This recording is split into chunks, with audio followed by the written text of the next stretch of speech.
Lily had been with the company for nearly 11 years. In that time, she had built the client services department from the ground up, recruiting talent, training team members, and negotiating over 100 contracts that helped define the company's success. She was the kind of employee who stayed late, worked through holidays, and answered calls during her personal crises, not because she had to, but because she believed in the mission and the people. One ordinary morning, while pouring oat milk into her coffee by the break room machine, her world shifted. Ryan, the newly appointed CEO and son of the company's founder, walked in without greeting her. Without a smile, just cold eyes and a dismissive tone. "Lily, I need to see you in my office." "Now," he said, not as a request, but as a command. Moments later, she stood in front of his desk. Hearing words she couldn't quite process, "You're fired. We don't need lazy people like you dragging this place down." No explanation. No discussion, just a decision delivered with the emotional flatness of someone flipping through lunch menus. Lily had given more to that company than she had given to her own family, and now she was being dismissed like she was nothing. She didn't cry. She didn't beg. Instead, she stood tall, smiled calmly, and said, "Understood. Have a nice day, Ryan." As she walked out, holding back tears, her teammates looked up, confused and concerned, but Lily gave them a subtle shake of her head, "Don't interfere." Driving home, Lily's mind raced with questions that had no immediate answers. She replayed the scene again and again, trying to make sense of Ryan's sudden decision. The timing didn't add up. Just days earlier, she had finalized preparations for the company's biggest deal to date, the Kingswell contract, a multi-million-dollar agreement she had personally nurtured for over 6 months. She had led every meeting, built trust with the client, and was the only team member fully familiar with the cultural, legal, and logistical complexities involved. As she sat in silence that night, one thought haunted her more than anger: why now? Something about Ryan's cold confidence didn't sit right. It wasn't just cruel, it felt careless. Had he even read the terms of the Kingswell contract? Did he know she was the only authorized negotiator written into the agreement? The next morning, just past 9 a.m., her phone rang. It was a number she hadn't seen in years, Mr. Cole. His voice was tight with concern. "Lily, why the hell did you leave yesterday?" She hesitated before replying, "Your son fired me." The silence that followed told her everything. Ryan had no idea what he had done, but now, the consequences were coming. Mr. Cole's sharp inhale echoed through the phone, followed by the sound of rustling papers and a loud thud, likely his hand slamming the desk. "Did he read your contract?" he asked, voice low and controlled. Lily frowned, confused. "What do you mean?" She replied. "He's supposed to finalize the Kingswell deal today, right?" Mr. Cole confirmed with a sigh. "Yes, the client is expecting to meet at 11. But Lily, your contract has a clause. One I personally insisted on after the Steel Ridge fallout. You're not just the account manager, you're the only authorized negotiator for Kingswell." Lily froze. That clause had been buried deep in legal language, added years ago to protect high-stakes deals from internal shakeups. Ryan clearly hadn't read it. He'd fired her without knowing that. Legally and ethically, the deal couldn't proceed without her involvement. A slow, cold realization settled in Lily's chest. He had pulled the trigger without checking where the barrel pointed. And now, the company, and Ryan's authority, was at risk. Mr. Cole's voice dropped. "That contract will fall apart if you're not in the room, Lily." As he hung up, she stared into the quiet. The betrayal still stung, but now, something new was rising inside her: leverage. Lily sat motionless, the phone still in her hand, her coffee cold on the table beside her. The weight of what Mr. Cole had said began to crystallize. Ryan hadn't just made a mistake, he had compromised a major deal and exposed a leadership vacuum. For the first time in 24 hours, Lily didn't feel powerless. She had the knowledge, the client relationship, and the legal authority. The question now wasn't if she could return, it was how. At 10:13 a.m., her phone buzzed again. It was Ryan. She let it go to voicemail. Then came calls from reception, legal, accounting. The screen lit up with names and numbers, but she didn't answer a single one. Finally, she checked the first voicemail. Ryan's voice, strained and awkward, spilled out, "There was a misunderstanding yesterday, we need you back today, it's urgent." Urgent, but not apologetic. Not even a pretense of remorse, only panic wrapped in politeness. At 11:15, another message came in. This time, from Mr. Cole. "Lily, I'm sincerely sorry. Please come in, not just for the deal, but so we can talk." She stared at the message for a moment, then stood.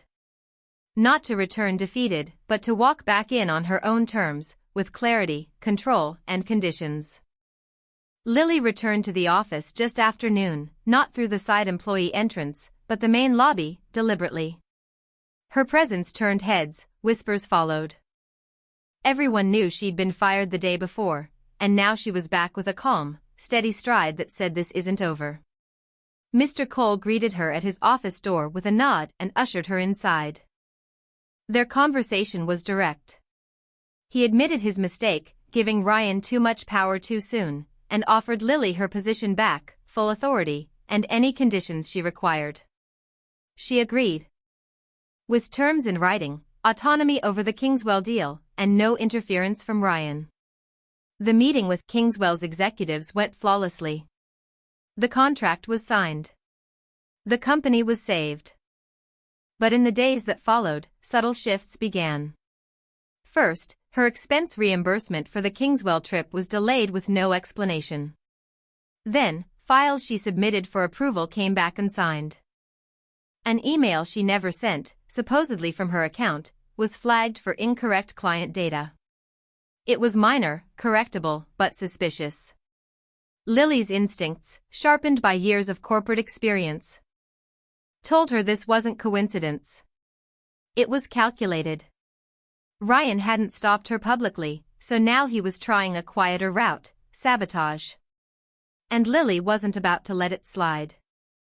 Determined not to be blindsided again, Lily began documenting everything.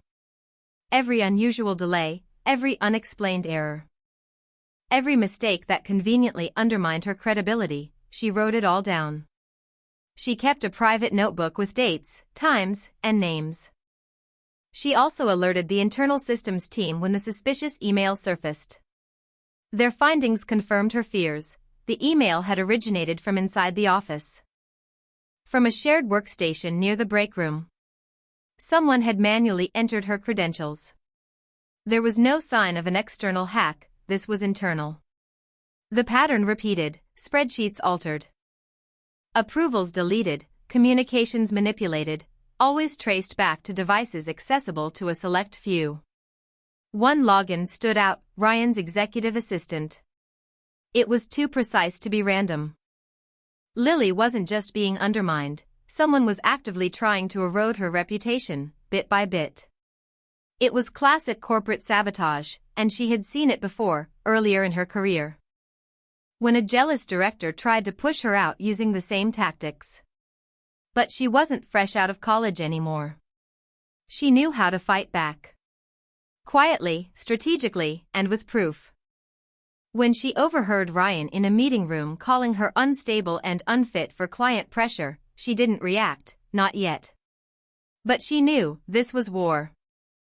The final blow came during an internal audit meeting.